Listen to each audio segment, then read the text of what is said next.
This is the Course of Action podcast, available on Apple, Spotify, Good Pods, and the Reeves Across America radio network.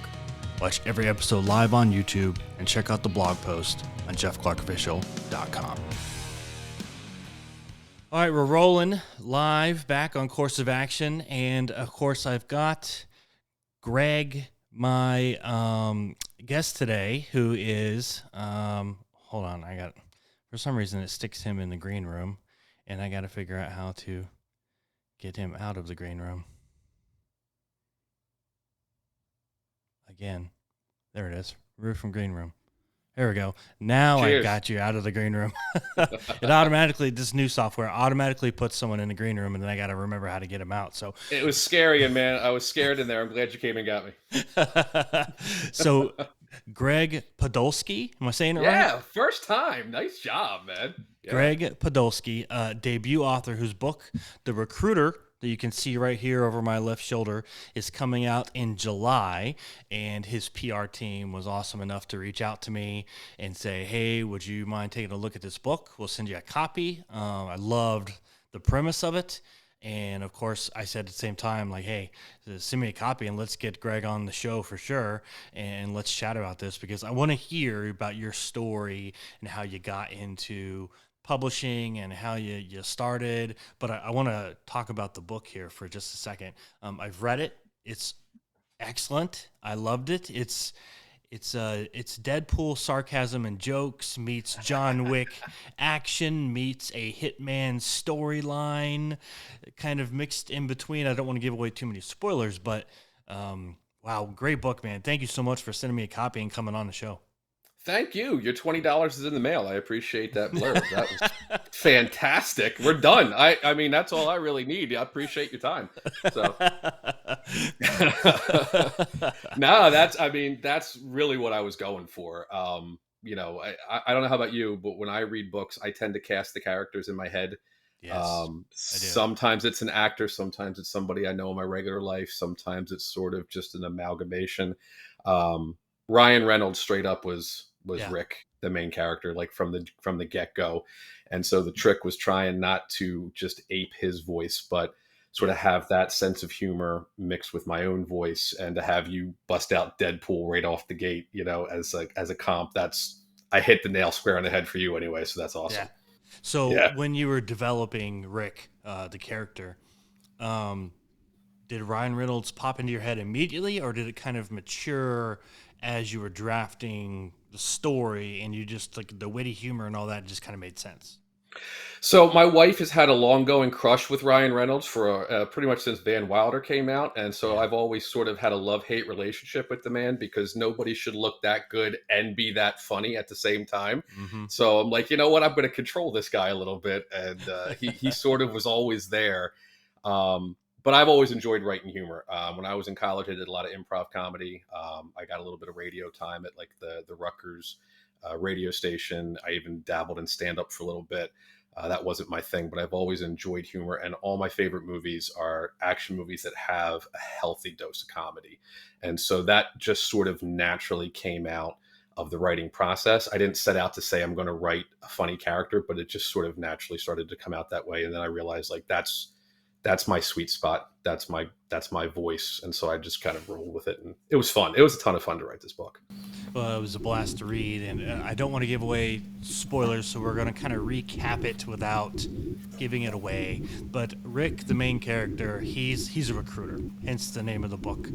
He recruits people for very specific jobs, and he gets paid very well. He knows a lot of contacts.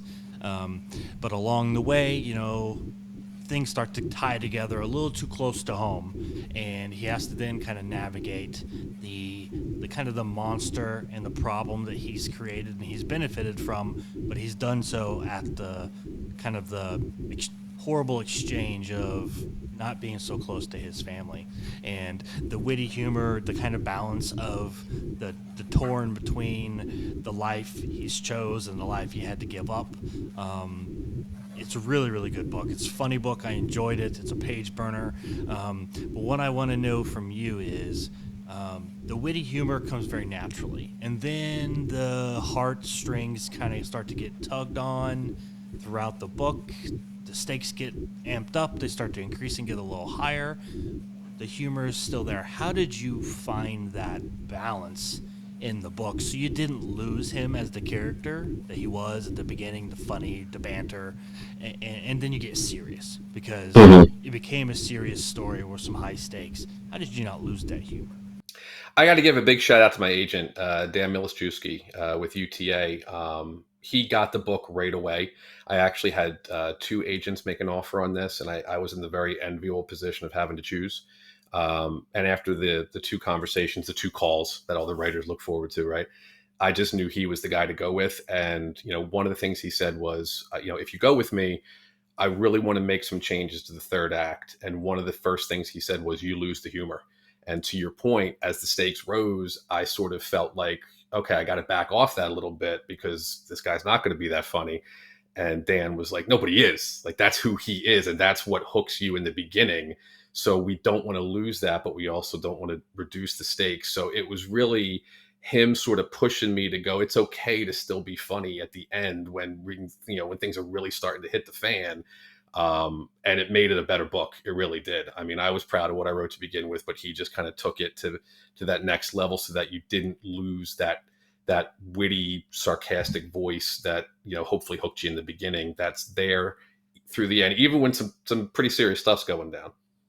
Yeah, and I think you didn't lose that in the third act, and it stayed in there, but it felt appropriate and natural. It didn't feel like some off the cuff, ridiculous remark at a really bad time. It felt like it was either a perfect time to make the joke, or it was fitting within the character profile to make that. Rick seemed to have really good timing. Let's put it that way. Thank you. I pride myself on that. When you're doing improv, it's all about having the right timing. And everybody who ever has tried to be funny has always had that one joke that it lands with a thud and the whole room is silent. And you didn't want to have that happen. To your point, you don't want it to be this really serious thing and all of a sudden you make a joke and it's like, what are you doing? Like that, not now. But I've heard you talk with other authors, a lot of guys from the military and law enforcement, and they all, to a man, at least on the ones that I've seen, have said that that's what keeps you going in those situations, is knowing how to have that sense of humor and to go, okay, I got to make light of this somehow because otherwise I'm going to go crazy. So it didn't seem like it was so off when I heard people who do this kind of stuff for a living and have real bullets flying at them going, no, I kind of think of a one-liner every now and then too. I'm like, all right, it's not so far-fetched that my guy's doing that. Yeah, I think in my time in the military, it was very easy to admit that times sucked. We were in the middle of a crappy situation. We were at work for a long time, whatever it may be, and we were like, we can't believe we signed up for this. Like this, we signed it, we volunteered to do this. And this sucks. Like beyond to a level of suckiness that nobody has ever, had before. That's what you feel like. And you can do one of two things. You can sit there and say, this sucks, it sucks over and over again and beat it into your brain and destroy your morale, or you can look around to your friends and say, this sucks, doesn't it? And they go, yeah, this really effing sucks. Right. So, and then you just make fun of it and make jokes of it, and you keep pressing because it is really up to you. You have to choose that. And I see that in Rick, too, in the book. He seems to embrace the suck and kind of know what he's doing. That was actually the original title of the book, was Embrace the Suck, but then we decided to go with The Recruiter. So was it really? No, I'm just kidding. Oh. We thought that might be shelved in an entirely different section of the bookstore, so we stuck with The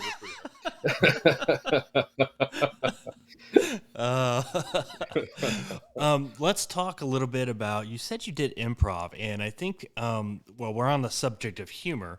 I've listened to a lot of comedians on podcasts. A lot of them come on Joe Rogan podcast because he's got his comedy store now. And never heard of him. Who is he? Yeah, he is. He's a really interesting guy. You got to check him out. He's an up and comer, right? He's a new guy in the scene. Yeah. Only a couple thousand episodes, I think, on his podcast. But they talk about timing. Like they'll come up with good jokes, and they say that it's good in my head, it delivers in my head. But, it never jokes never land the first time out. They'll go. Part of them working on their craft is going out to different clubs and saying a joke. And they might try a joke at 5 different clubs, 5 different ways until they find out how it lands the best. And I thought that was just so interesting because in writing, as authors, we do the same thing. We write things and then you go back and you rewrite it and you say, just does it the way you wrote it and then the way you read it, it doesn't land the same way. And it's working on that craft and fine tuning it so that you have that delivery. Because the last thing you want is a reader to get hung up on a paragraph, Right. and to get stuck on that. For you, when you were doing improv, what was the importance of timing with the humor, and how did that translate into writing for Rick? Sure. So it's funny because I actually, like I said, I dabbled in stand up for a little bit. And what you just said, the going over and over and over until the joke was right, that's what I didn't like about it. I didn't like going up there and bombing over and over until I got it right. And it got boring and repetitive. And then I found an improv troupe that was on campus at Rutgers. And I signed up for it and immediately loved it because it was all spur of the moment. Everything was timing. And improv comics, you have different types of them. Mine was always the sort of the one-liner guy, and I had a lot of friends who've went on to be very successful in the entertainment industry, and they were the ones that could take an idea and all of a sudden it's a 30-minute play, with different characters and storylines, and it was funny, but it also had ebbs and flows, and that was never me. I was the guy who made the cheap crass one liner and then got the laugh and moved on to the next one. That was just always came very easy to me. And it was just kind of about reading the room and getting a sense of, what is this particular audience going to laugh at? And what did my other actor give me? Did they set me up nicely for a spike, or did I have to work a little bit harder at it? And I loved that. I loved that everything was different and everything was off the cuff. And in my natural, daily life, I do that a lot too. And sometimes it gets me in trouble, but a lot of times it kind of breaks the tension or eases the tension a little bit. And so it was really just sort of having that feel when I was writing of, what would I say in that situation? And what would the person in that situation with me, what would they come back at, if they were bantering with me, and making it try to feel natural and not forced. But that, the dialogue was very important to me because in books, the dialogue is, I think, where you really bring it home. Like Elmore Leonard was the king. I mean, I could read an entire book of him that was just dialogue. I didn't need any prose, any narration, right? Yeah. Dennis Lehane's another one, does it phenomenally well. Shane Black in the movies is a huge influence to me, and his dialogue and back and forth in Lethal Weapon and those kind of movies. So I really wanted to make sure that I landed that. And a lot of it, when you're doing a guy who's kind of a wise ass, is making sure that it sounds real and sounds natural. And that just sort of came from where I was always good at in improv. That was the part that I was known for. So Did you first started writing it, was it kind of comedic? Was that the intent? no, it was actually, so the history of the book was, and I think I told you in your little bio that you had me do. This is the fourth one, and this is not a unique story. Many of authors, this is never the first one. The first one that, unless you're like a Stephen King or somebody, like the first one never sells. You got to Right. learn how to do it. Mm-hmm. So this was number 4 for me, and I had actually taken a little bit of a break from writing because I got my job as a recruiter, and a regular recruiter, not a Rick style recruiter who's recruiting, Yeah. hitmen. That doesn't. To be I'll do clear. that for real. That's all made up. But I really loved it. I kind of fell in love with my day job, and that was kind of the death sentence for a writer. Like I didn't have that fire. Like I got to get out of this crappy sales job and be a novelist. Like I kind of loved what I was doing. I had little kids, and so I kind of put it aside for a few years, and then I just had an idea of a recruiter that recruited criminals. That to me was a pretty unique concept. I'd never seen it done, and so I sat down one night and I wrote 10 pages.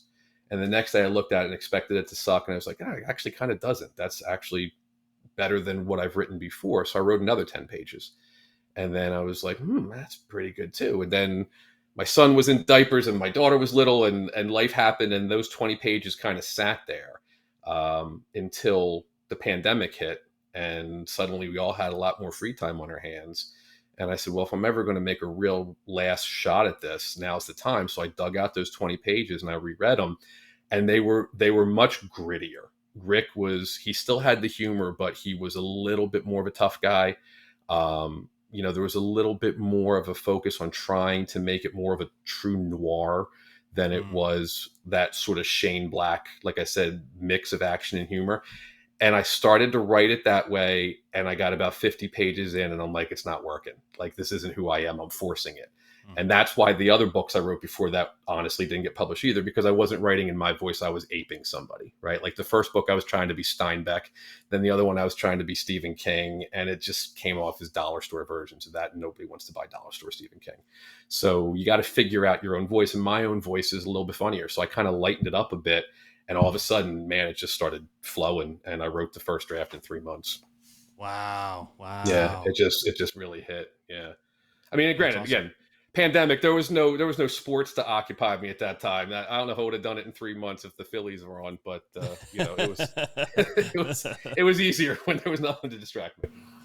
Yeah. I mean, I think I got my most work done during the pandemic. That's when I signed my book deal for my nonfiction book, and I finished my leadership book. Congrats, man. That's awesome. Yeah, Thank I saw you. that on your website. And you got the fiction one too, right? You're working on Yeah. a novel too. Yeah. Yep. Awesome. I got that. It's sitting with an editor right now. We're trying to kind of hash out what really needs to be done to it. Again, like you said, it's not the first one that lands, and this was certainly, this is like the 5th revision of it. And it's, when I say revision, I mean pretty much rewrites.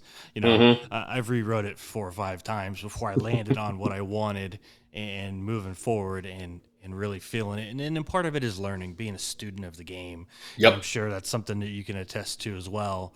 I I went just back point and out that I just want to point out that when you said the word learning, the light behind you came on, and that was absolutely perfect comedic timing. I mean, I don't know if you planned that, but dude, that was like, wow, chef's kiss. Good job. I'm gonna have to write that down and go make sure I edit that into a short for YouTube or something. 100%, man. When you're learning, bing, like comes on. You couldn't plan that. That's perfect. I saw it turn on, but I just didn't think of it.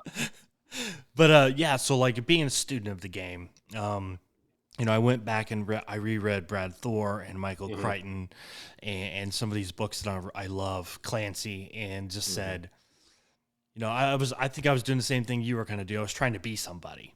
I was trying to write like that, and then I wanted to write like Brad Thor. I wanted to write fast. I wanted to burn through pages.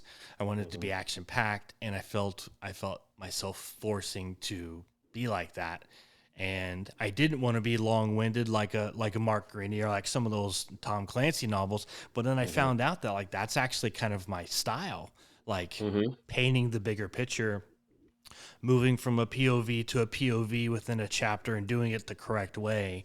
And then you paint this. That was how I needed to paint the story. I needed to paint the story in my head from this person's point of view, and then what happened over here with this person's point of view, and how it connects together. To me, that worked for me. But I had to find that, Yeah. And I think for some people, that's hard to do. Yeah, I mean, the lucky ones get it right out the gate. And then the rest of us hate them, for getting it right out the gate. But most of us need to sort of fall off the bike a few times before you figure out the best way to pedal it, right? And that's, that was 4 times for me, 5 times for you, whatever it is. But once you find it, I mean, you just get in a groove. Like it's not forced anymore. I remember when I was writing the first ones, I would shoot for a couple hundred words a day, and sometimes it was torture. And then you'd go back and you'd read it, and maybe 5 of the 500 words were keepable, were usable.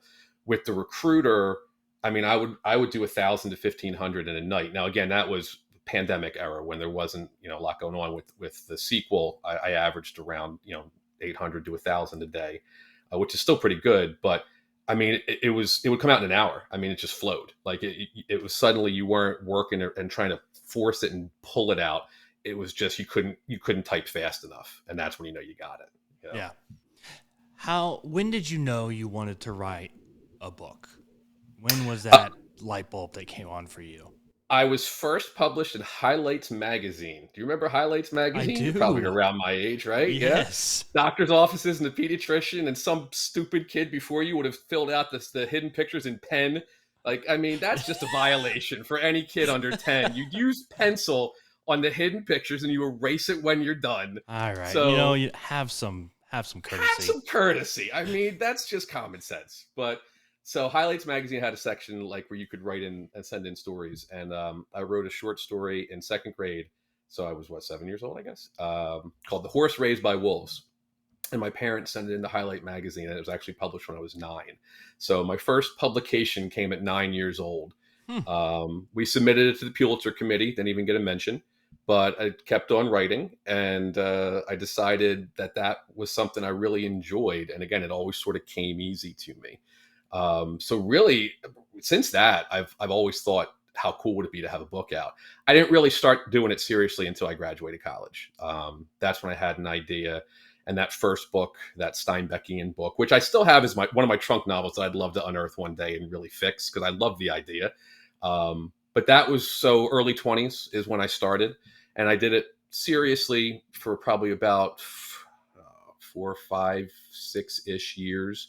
Again, before I found my day job that I loved, and the kids came along, and all of a sudden that was enough for a while. So I probably took about an 8-year break. I'm not saying I would have hit earlier if I hadn't taken that break, but there was definitely a gap there where I really wasn't going after it. And then the pandemic was just that last Hail Mary. I tried to Doug Flutie it, and it worked. So I'm happy about that. Yeah. I mean, I think the pandemic for a lot of people was an opportunity.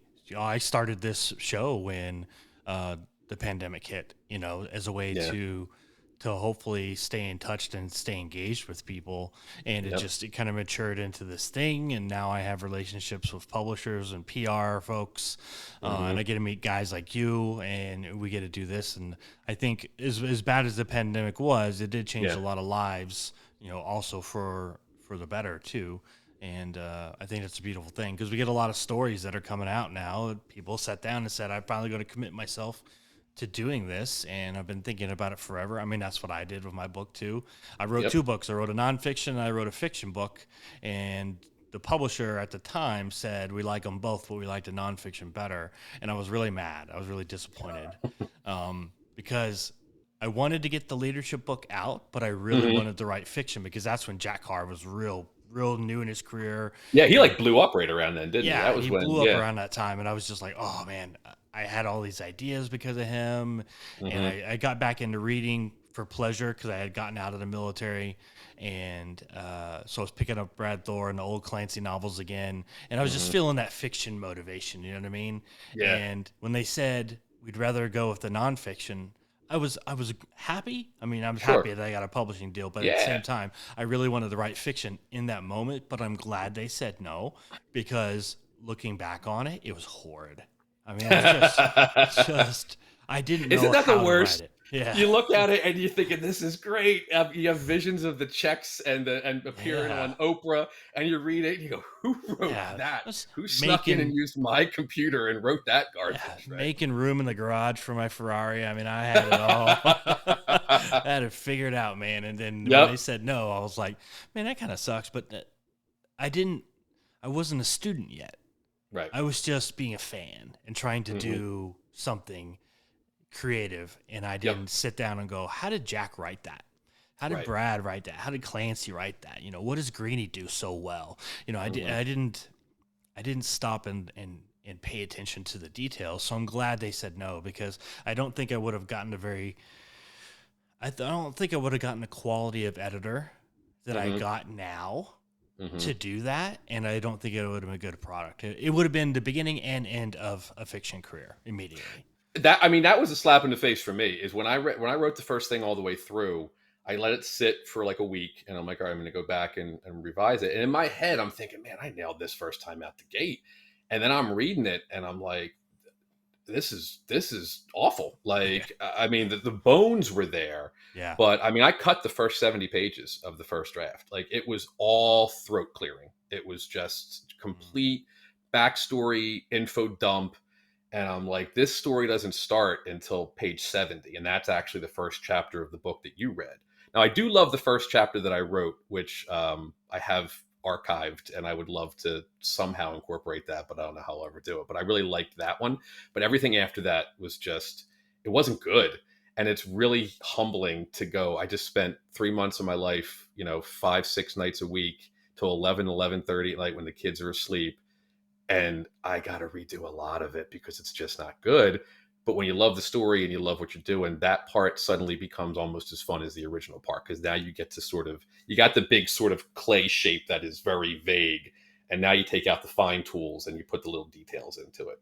And I kind of actually found that I enjoyed that almost as much, if not maybe a little bit more, than the first draft process. I like that tweaking part of it. But it is humbling when you first read what you wrote and go, this isn't anything what I thought it was. This is really kind of, you know? Yeah. At the same time, you know, I've shared some stuff with some people, and it's humbling, but it's also, it kind of gives me the drive to work a little harder. Sure. When they say, hey, it's good, I like it, but there's a lot of issues with, you know, flow and this, you drag on too long. It's little things that you don't notice when you're writing, and then you hear that and you get that feedback. That's really, really big. How has the publishing journey been for you so far, going from querying to agents? You said you had 2 offers, you signed one, and then you landed the publishing deal. Tell us a little bit about that journey and kind of what was it like for you as someone brand new to the business in those milestones? So, I mean, the biggest thing for me is just had no idea how slow everything takes. Yeah. Publishing is a glacier. I mean, it just, and as a guy, as a recruiter, I mean, everything about what I do for a living and trying to find somebody a job and negotiating that deal, it's all about timing. Like, timing kills all deals for me. Like, things got to move. And I'm usually the one quarterbacking all that. I'm the one making sure that the interviews happen and then the debrief happens. And then do we have the offer and when do they start? And like, I'm the guy who's pulling those strings. To suddenly not have that control over a process that takes infinitely longer than anything I was used to in my professional life. That was the biggest eye opener. But as far as the journey itself, I'm the guy you're not going to hate because I'm the one who had to go through 50 rejections. You know, I started querying it in September of 2020. And then I got the agent, my offer from Dan came. See, he was actually the second one. So I got the offer from the first agent. And then out of courtesy, I went back to the few that had the full manuscript, Dan being one of them, and said, hey, I have an offer. If you're interested, 2 weeks, you know, please get back to me. He's the only one who said, nope, I actually am very interested. Give me time to read it. The other ones all politely backed away at that point. And, you know, I ended up going with him. We revised it all that summer of 2021. And then so I think I signed with him in July. We revised it through the summer. We went out just before Thanksgiving, which is not a great time to go on sub. But he was like, yeah, who cares? Like, it's the debut. It's going to take a little while anyway. Let's just go out. And we sent it out to around to 10 publishers. We heard back from them in January, February of 22. And then we went out to another round, and then Blackstone bit. They were part of that second group. And I'd never really heard of them before, but I started looking into them, and I found that they were an indie, but they were kind of a big indie. Yeah. They were starting to throw some money around to guys like, I know you love Andrew and Wilson. Yes. They had Adrian McKinty, Don Winslow's back catalog, Geneva Rose, who you would give a shout out to on your book review last year. Oh, and she's huge. Oh my God, she's like the millions of books. Colleen Hoover, like she's the one taking up the shelf space at Target, and yes. So I'm like, okay, so they're an indie, but they're not like people know who they are. Like they're authors are going to these, and they're family owned. And my company that I work for as a recruiter is family owned, and I love that. I love that vibe. So everything about them felt right. And so, you know, I told my agents, like, I really want to go with these guys. And so we worked out a deal, and that was announced in March of 22 with the publication of sometime in 2024. Originally it was supposed to be earlier in the year, but again, publishing things get shuffled, and so it got pushed to July, which is fine because actually I think it's more of a beach read book anyway. So coming out in the summer kind of works. It's appropriate timing, I think, or 100%. Spring or summer for this is on the money. I mean, I read it right now. I read it in April.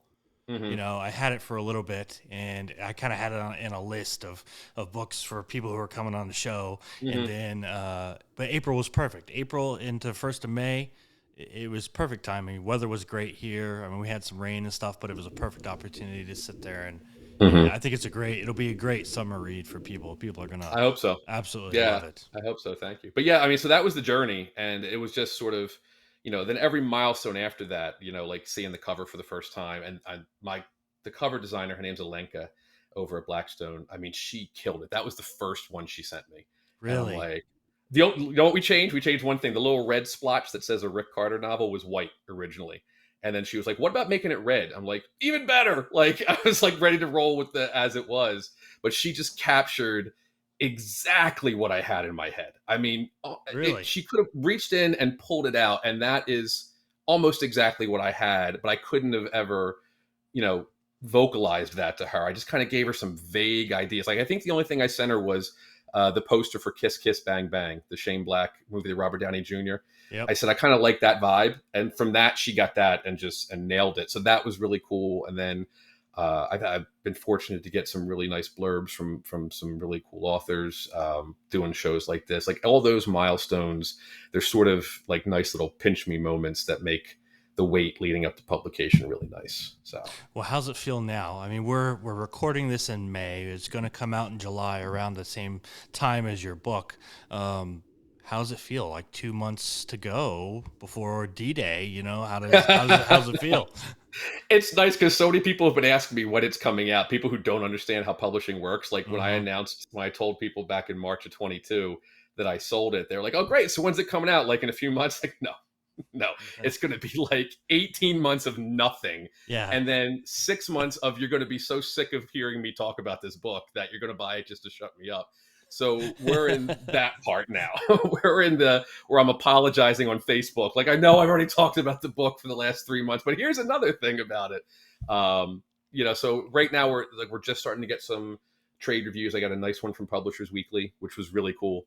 I just approved the final hard jacket copy. I've got an event coming up. It'll have already happened at this point, but I'm going to be hosting an author event with Hart Hansen, who is the creator of the TV show Bones. He's got a novel coming out from Blackstone, so I'm going to be in conversation with him for his book launch at the Mysterious Bookshop in New York. Very cool. I'll be on a panel at thrillerverse with your buddy T.R. Hendricks, who was somebody I reached out to him very early in the process because I was kind of watching and living vicariously through his debut journey. And I read The Instructor, loved it. I got The Infiltrator behind me waiting to go. Yeah, and he was nice. Yeah. Is it as solid as the first one? I mean, because he knocked the first one out of the park. Yeah. I mean, it picks up right where the action left off. Like, he's rolling immediately into it. It's very good. And so I'm doing a panel with him and a few others about writing realistic fight scenes, which is hysterical to me because it's like him, who's an army guy. There's a Marine, there's a stunt coordinator, there's a stunt woman, there's a former FBI agent, and then there's a dude who sits in a cubicle for 40 hours a week in New Jersey, writing about realistic fight scenes. I'm like, on Sesame Street, I'm the thing that doesn't belong, right? But I get to be on this panel with all these really cool people. So there's those kind of moments that they really make it feel real, you know? But you have a different perspective on it, though, that I think is good for people to hear because we crave authenticity in fiction. We crave the details. You know, so many people are, especially military. They're quick. They're very, very quick. Even I'm guilty of it myself, reading a book and then saying that would never happen. Or that detail is not 100% correct, and not letting it be entertainment and trying to take too much out of it. But on the other side of that, maybe people who don't have that background, then you have to do the research. And research, I think, is a really, really big part of writing fiction. And it's something that I learned.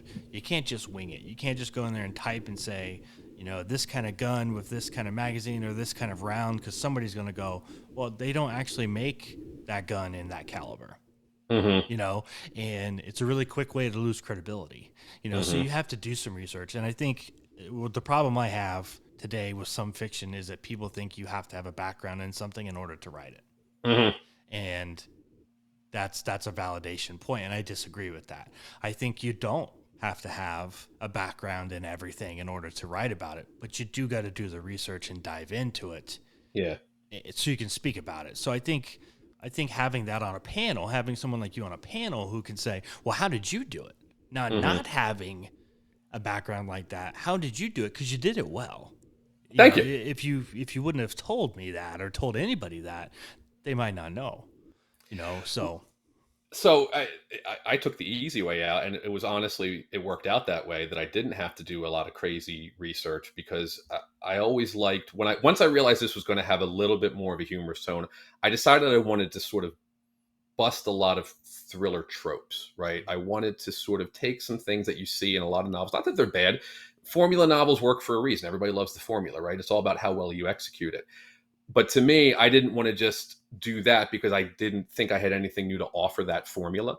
So I'm like, well, let me take it and play with it a little bit and turn some things on its head. And one of the things I wanted to do from very early was write an action hero who was bad at the action stuff. Like Rick's, he's an in control guy. He's a confident guy when he's in his element. His element is finding bad guys for other bad guys, finding hitmen, finding hackers, finding, variety of criminals. He knows connections. He knows how to talk to people. He knows how to read a room. He's good in a negotiation. But when the bullets start to fly, the fists start to fly, I had to make him at least a little bit competent, or else I figured he'd be dead in a year.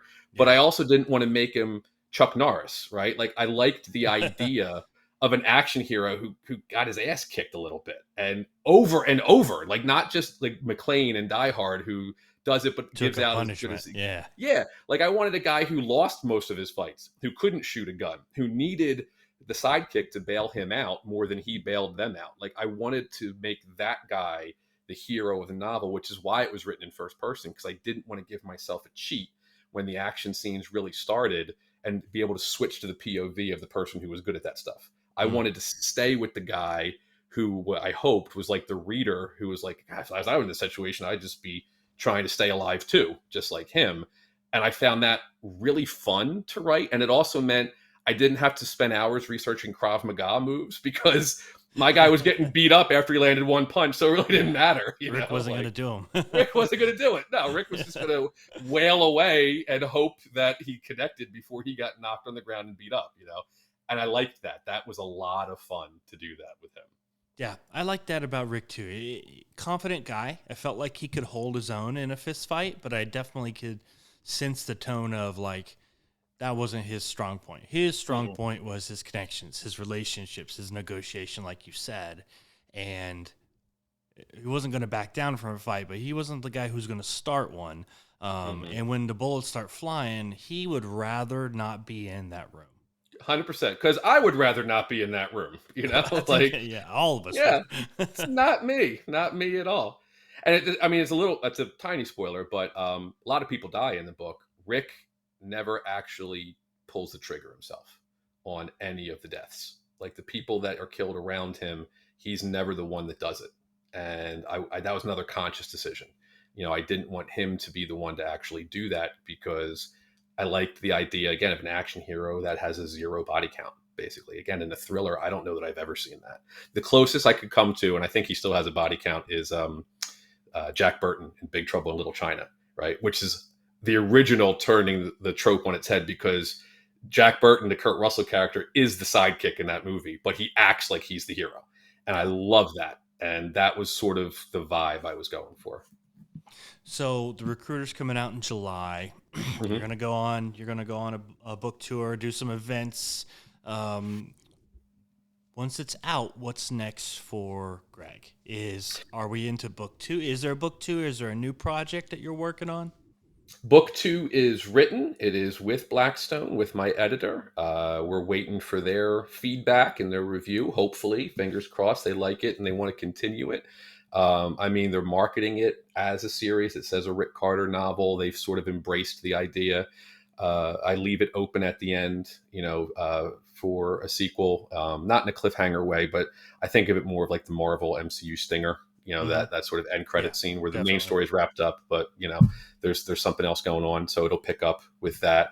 And the sequel is a little bit bigger, more action, a little bit funnier, but a completely different. It's not a rehash of The Recruiter. The stakes are a little bit bigger. There's more people involved. And that one was a ton of fun too. And I'd love to keep the series going. I mean, if I have my way, this will be a book a year, and we'll just keep this thing rolling until readers tell me to stop. Are there any other genres that you want to write in? I loved horror. Stephen King's my favorite author. That's what I started reading seriously. My first, grown-up book was Jaws. And then quickly on the heels of that, Cujo. So I started to write a little bit of horror. That wasn't really anything I found myself being particularly good at, because, again, I think with horror, you got to go a little bit darker than I'm comfortable going. I tend to want to pull back a bit from the really dark stuff, because I just don't enjoy writing it. I don't always enjoy reading it. Stephen King nails it. He's got the sweet spot, but that's not for me.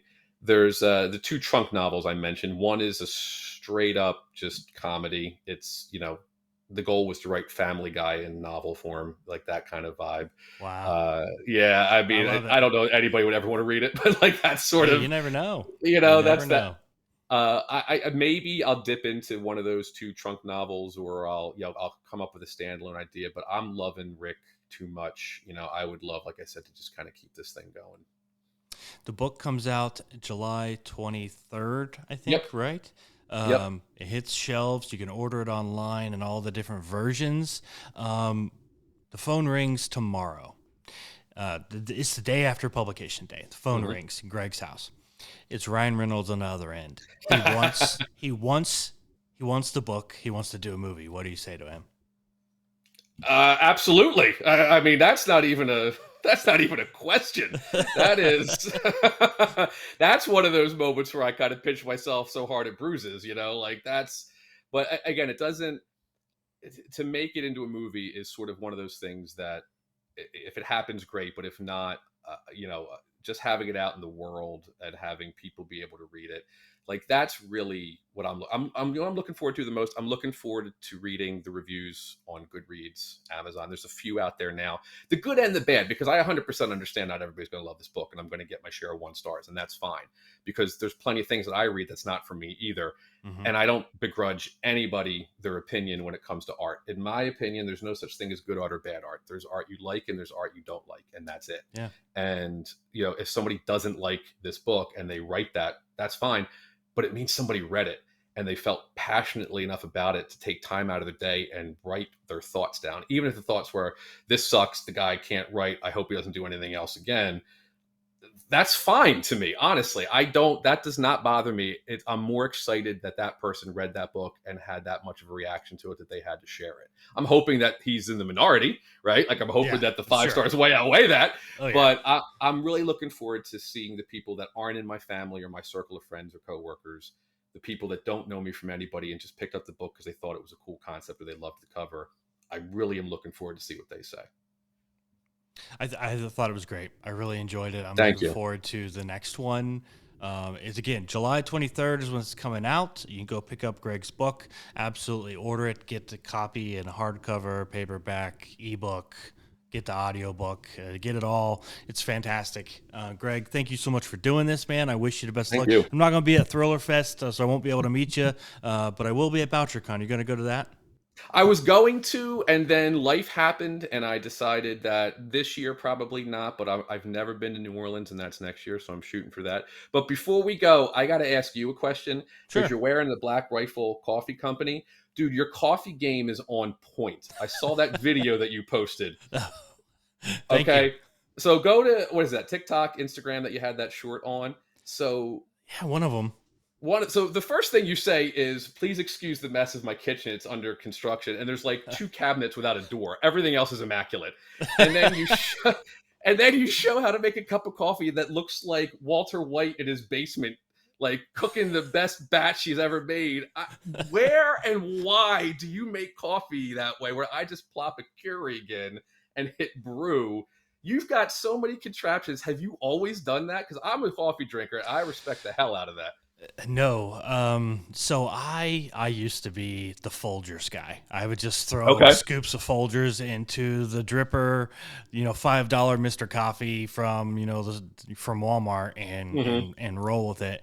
And I would put tons to make up for the mediocre taste, Hmm. that I would put tons of sugar and tons of cream in there and I would doctor it up. Right.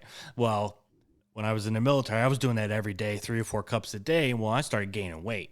And I was like, "Oh, I'm putting way too much sugar and junk into my Hmm. body because I like coffee." So I started just doing some research, like, why is this so bad for me? Like, are there better creamers and better sugars out there? And I just ran across the article that flat out said, like, you're ruining coffee if you're putting creamer and sugar and other stuff in there. And I I'm was a like, drinking black guy, so I am with you on that there. I was Yep, like, black. whoa. I Uh drink it. huh. I drink it black now too. I put a little bit of honey in there. Okay. Um, Sometimes, not all the time. But I read that and I was like, so I started drinking it black, and then I started going, well, Folgers isn't my only option. What are the other options out there? So I started looking at other things. Black Rifle came along, and then I just found it interesting. Like, so many. Why is it the number, like one of the top products in the world that's traded like billions of dollars in Hmm. trade every year from just coffee beans? Like, what's the big craze about this? And then learn that overseas there's different kinds of coffee. So I just started getting into it, and next thing I knew, I was just putting coffee pods in there too, and I realized there's different ways to brew coffee to get it to taste differently. Same beans can Hmm. taste different in different manners. French press, espresso, the Chemex is what you're talking about, that I was using the other day, and I just started kind of getting into it, and I found it as something that every morning I woke up, it was my way to start my day Hmm.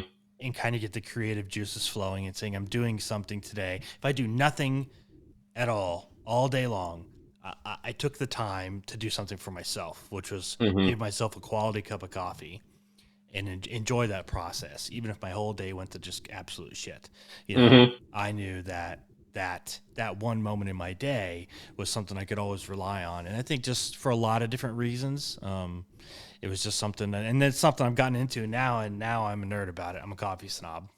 Well, anybody who watches this video, the moment you're going to realize that Jeff is playing at a different level than you are is when he spritzes the beans to get rid of the static electricity.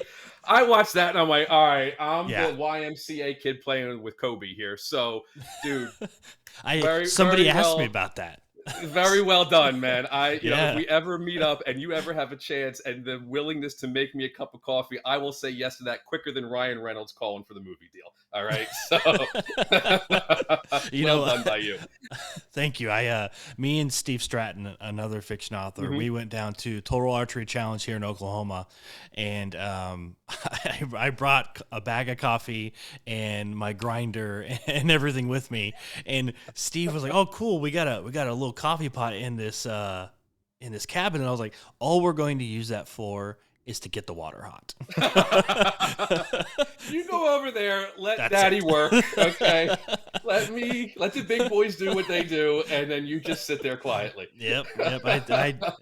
That's the level that I'm at. Of I guess I'm kind of a coffee snob. Go I for take it, my own man. stuff with me on the road, and I do my own thing. I think it's That's creative. I awesome. like it. I enjoy it, and yeah, one day I'll make you a cup for sure. Oh, dude, I'm looking forward to it. Thank you so much for having me on today. This was a lot of fun, man.